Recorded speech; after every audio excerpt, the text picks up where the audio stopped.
Yemek okulumuza hoş geldiniz. Bugün 5 dakikada, tam 5 dakikada müthiş bir domates çorbası tarifim var. Çok lezzetli, böyle karabiberi, birazcık ekşiliği, birazcık peyniriyle ve böyle müthiş kıvamıyla domates çorbamız 5 dakikada emrimize amade olacak. Malzemelerim gayet basit. Domates pürem var. Bizim domates püremiz geçen hafta itibariyle bitti. O yüzden bu hazır kutu pürelerden ama onlar da çok güzel ve hiç katkı yok. 4 kutu koydum bunun içine.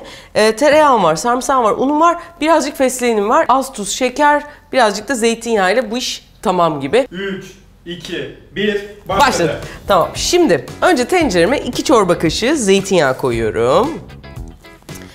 Böyle hemen ısınsın. O ısınırken bir taraftan 2 diş sarımsağı da havanda döveceğim. Bir tane buçuk diş de atladı. Küçük bir diş. Onu da ekliyorum. Çok azıcık tuz koyuyorum. Daha hızlı püre olsun diye.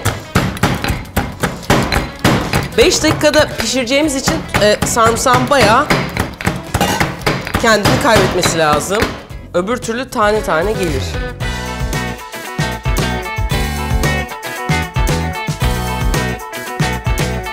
Kim 5 dakikada çorba yapıyor diye merak edenler var galiba. Şimdi sarımsak çok hızlı piştiği için şöyle bir sadece ateşi gösterdim. Sonra o 4 kutu püreyi koyuyorum. Şimdi 4 kutu domates püresini koydum. Bu içinde kaldı. Bunu ziyan etmeyeceğiz. Onu şimdi su kaynayınca bir daha dökeceğim. Daha fazla suyu eklemeden bunun güzelce önce kaynaması lazım. O yüzden altını açtım. Baharatlara gelince böyle bir tatlı kaşığına yakın, biraz daha az tuz ekliyorum. Bir çay kaşığı kadar karabiber.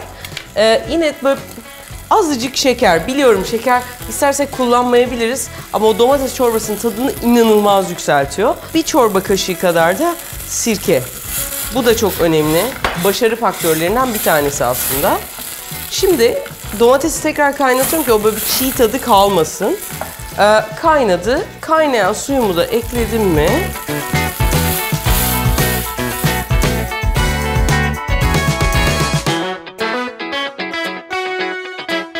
Bunu da ziyan etmiyoruz.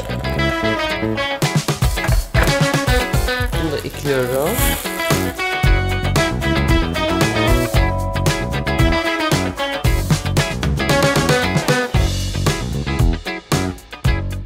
Şimdi bunun minik bir meyanesini yapacağız. Bir çorba kaşığı tereyağı koyuyorum.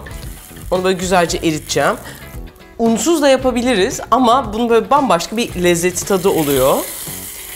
Hızlı davranmam lazım.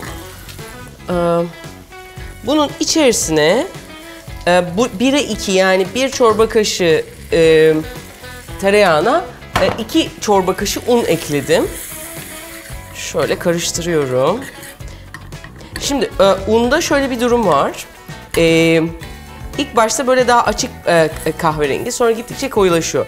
Koyulaştıkça fıstıkımsı tadı artıyor ama bağlayıcılığı azalıyor. Yani yoğunlaştırıcılığı, çorbayı koyulaştırıcılığı azalıyor.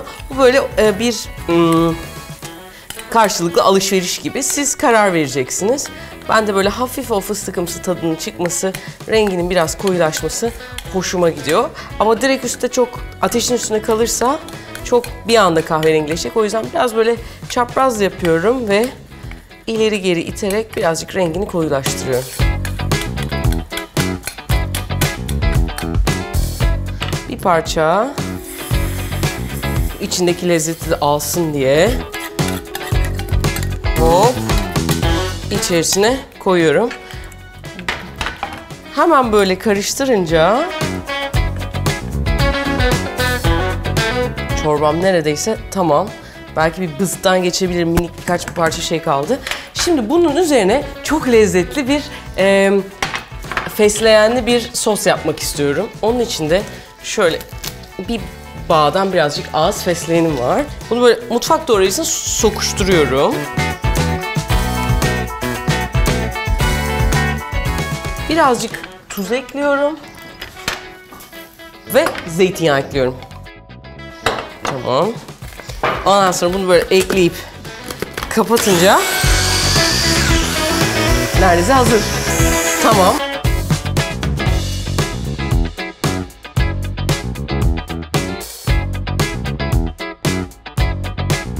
Çok azıcık çorbam kaldı. Koyayım mı koymayayım mı?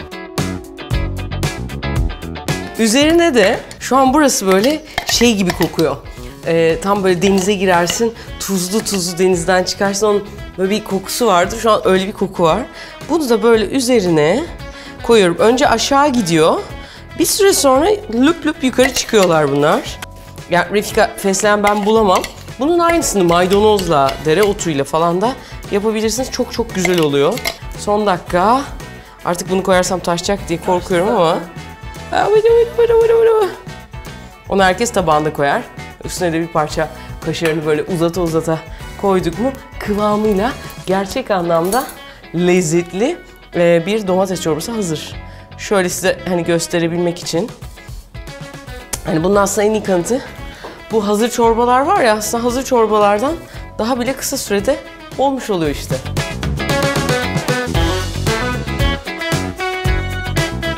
İstersek birazcık da çörek otu ekleyebiliriz. 5 dakikada domates çorbamız emrimize amade. Umarım hoşunuza gitmiştir. Hoşunuza gittiyse videomuzu beğenmeyi, kanalımıza abone değilseniz artık abone olmayı lütfen unutmayın. Hemen aşağıdan abone olabilirsiniz. Bir de böyle yanında bir tane çan var. O çana da basarsanız bizden her bir şey olduğunda haber almış oluyorsunuz. Biz de çok mutlu oluruz eğer öyle yaparsanız. Bizden bu kadar, görüşmek üzere. Umarım bu çorba videomuzu beğenmişsinizdir. Bizde daha bir sürü 5 dakikalık video var. Onlardan bir tanesini buraya koydum. Buraya basıp izleyebilirsiniz. Kanalımıza abone değilseniz de buraya basıp abone olabilirsiniz. Dört gözle bekliyoruz.